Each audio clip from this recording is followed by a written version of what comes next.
At this point, we've pretty much talked our way through the actual war, but what we do still need to talk about is what's going on at home in the United States to get prepared for this massive, large-scale war effort.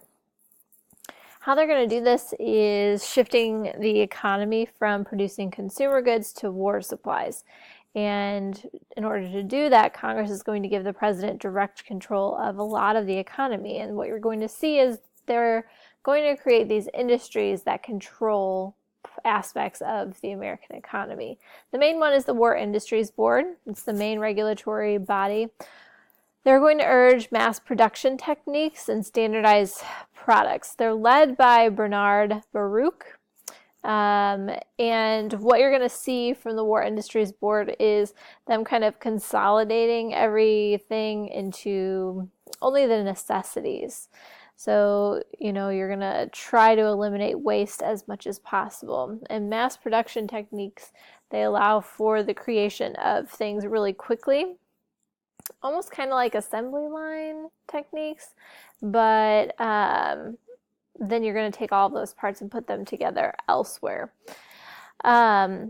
Other industries that are created for the war effort, the Railroad Administration is going to be responsible for controlling the railroad industry, and the Fuel Administration monitors coal supplies and they ration gasoline.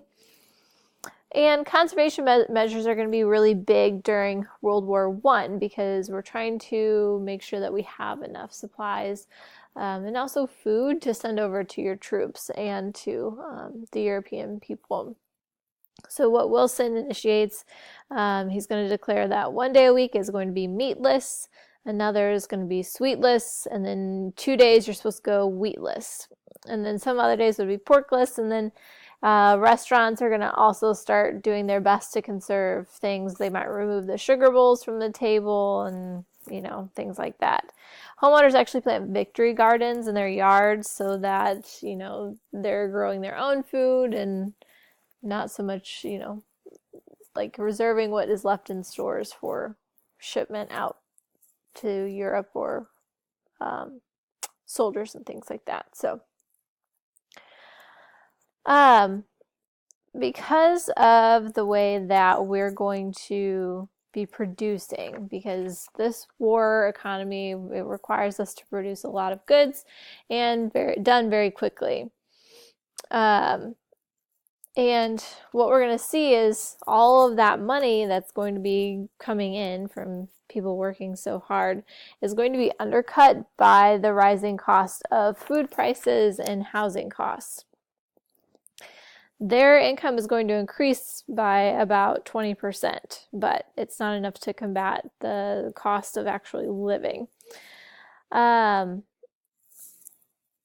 So workers, what you're going to see is workers start joining unions more often to hopefully get those better wages, and you'll also see them striking a lot more.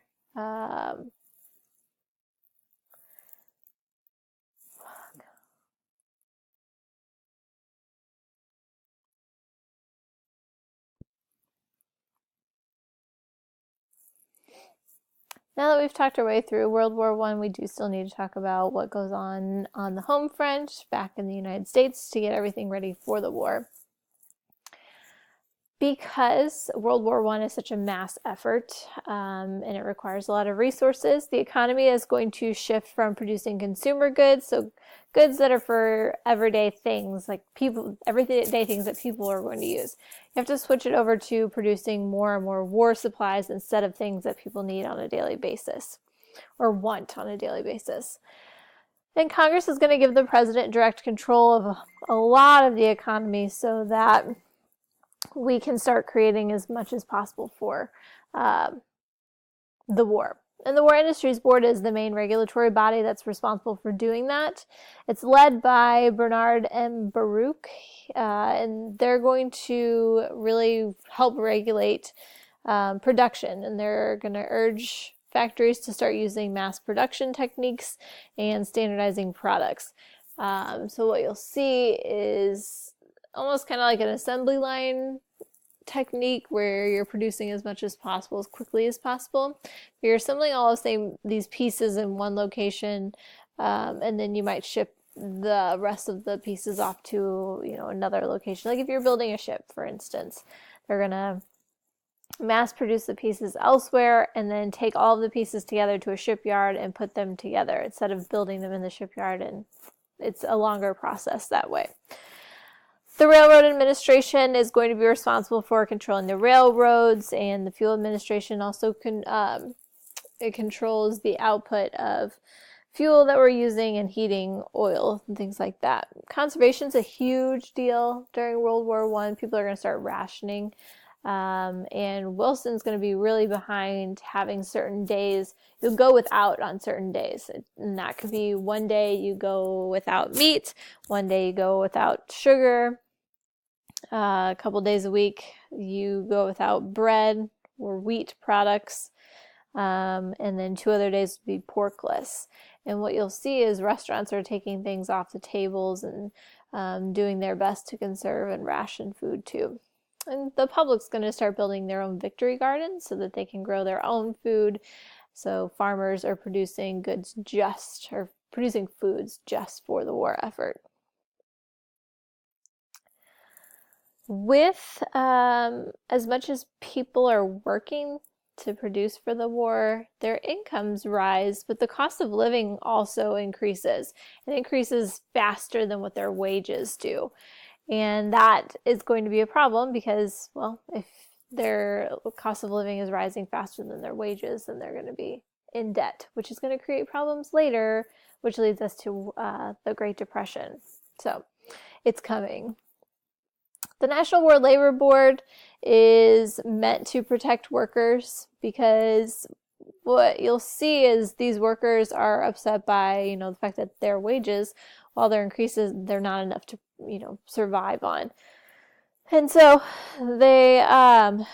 workers are going to strike more. And in order to combat that, the National War Labor Board is here to tell workers that if you refused the board's decisions, whether or not, whether that could be the amount of hours they're working or what they're doing or the wages that they're receiving, if they were to kind of go against that, they could lose their draft exemptions. And that meant that you were going to go fight in Europe, and you weren't going to be here safe at home. You were going to be over fighting the war. So it's kind of a little blackmailish, but it puts people back to work. But they're also going to, at the same time, you have this kind of like negative situation. They're also going to really work to improve factory conditions, including an 8-hour workday, safety inspections, and they're going to uphold the ban on child labor. The Food Administration is created to produce and conserve food. Like we said, there's certain days every week where you weren't going to have a specific type of food, and Wilson is going to kind of head that up and make sure that that happens. And this selling the war, we talked about this in class today. The U.S. is going to spend $35.5 billion on the war effort. A third is paid through taxes and 2/3 are through the sale of war bonds. They're going to do that by creating propaganda, which is what your activity was over today. Something that Wilson was aware of, or he kind of hinted that this, or believed that this would happen, is anti-immigrant hysteria. During World War I, and at the beginning, you're going to see attacks on immigrants, especially those from Germany and Austria-Hungary. You have nearly 2 million Americans born in Germany, but then also those other foreign nations as well. And many Americans with German names are going to lose their jobs. Orchestras refuse to play the music of Bach and Beethoven. Schools stop teaching the German language. It's all very anti-German. Like even something as silly as like Dachshunds, which is a German name for the dog. They're called Liberty Pups. They start changing the names of things. Like a hamburger is called Salisbury steak or a Liberty sandwich. It's just everything that has anything related to German culture is squashed. And then you add to all of this, clearly it's a violation of rights, but you add this to the mix too, the Espionage and Sedition Acts. In June of 1917, Congress passes the Espionage Act, and then in 1918 passes the Sedition Act. A person could be fined up to $10,000 and sentenced to 20 years in jail for interfering with the war effort, or saying anything that was disloyal to the United States or the government or the war effort alone. Obviously, this pretty much goes against everything the First Amendment stands for. And the Espionage and Sedition Acts really target socialists and labor leaders, people like Eugene V. Debs. He was handed a 10-year prison sentence for speaking out against the war and the draft. People are going to be deported based on their, if they were from another country and they're speaking out, they risk the chance of them being deported if they're going to choose to speak out against the war effort. And you have one of your assignments is a notice for the Espionage and Sedition Acts. So what you basically should be creating is like a poster that says like warning, saying or speaking out against the government is going to lead to jail time. And it should be, maybe put a picture of Eugene V. Debs on there or something.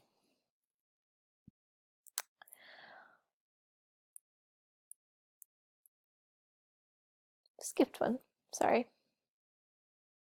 Okay. Something else I wanted to mention about back home is women are going to have a huge part in the war effort because you have so many men being shipped off to Europe. Women are going to fill roles that are traditionally held by men. So they become railroad workers, cooks, dock workers, and they're also filling those traditional roles as well, like teachers, nurses, clerks, all those kinds of positions. But you add about 1 million women into the workforce during World War I. And a lot of people are going to volunteer at Red Cross facilities and encourage the sale of bonds. And they're going to produce the victory gardens. Some are going to be active in the peace movement. The Women's Peace Party is founded in 1915, and they remain pacifists even after the United States entered the war. They're, typically what you'll see is women being more on the pacifist end. After the war, though, women are going to leave these jobs because the men come back and they have to give those jobs up, essentially. All of their efforts, though, during the war really convinces Congress to look at this 19th Amendment and the suffrage, the idea of suffrage for women. And so all of that effort really bolsters support, and the 19th Amendment is going to pass in 1919, and women officially have the right to vote.